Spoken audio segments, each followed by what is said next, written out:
Okay, so now let's imagine that we have an inductor and that it's connected to a resistor so that we create an RL circuit as opposed to an RC circuit.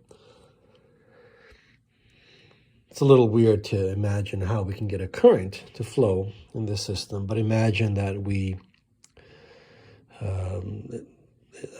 have some source of EMF or some voltage source, and that we sort of transition from that instantaneously to a situation where there's no longer that voltage or that EMF, but a current is we managed to get a current flowing, and we want to see how this behaves.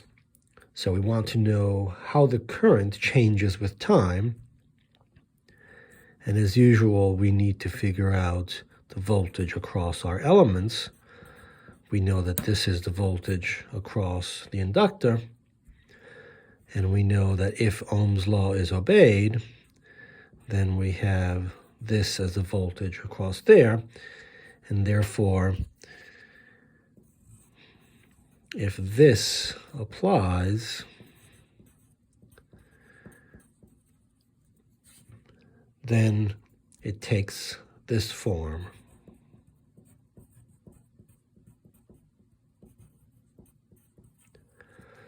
But this is the same kind of equation for current that we saw for charge in the RC circuit.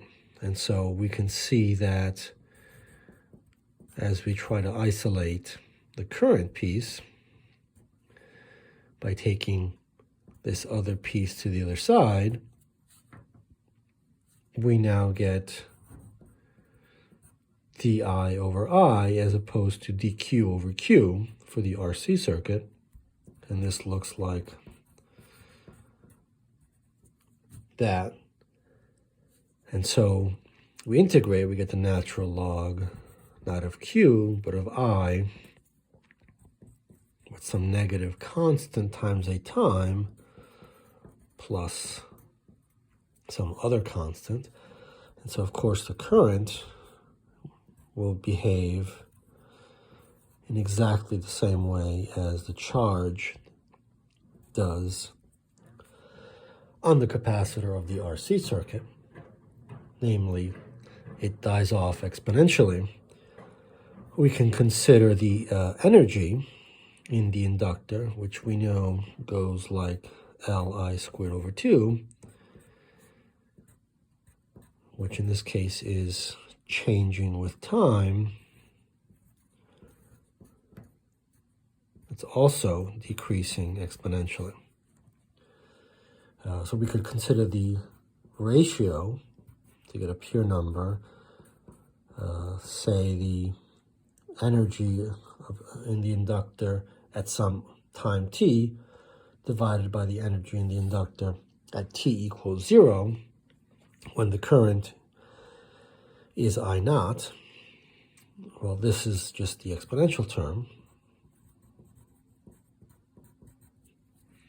So notice that at t equals 0, that ratio is just 1, right? EL at t equals 0 is just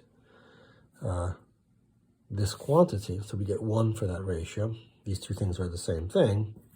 It starts to decrease as time passes. At that time, we have about 1/9, right? That's sort of the characteristic time of the system. We explored the same kind of thing for the RC circuit, and we noticed that at t equals infinity, it's only after an infinite amount of time for this ideal system that the energy really disappears, goes to 0.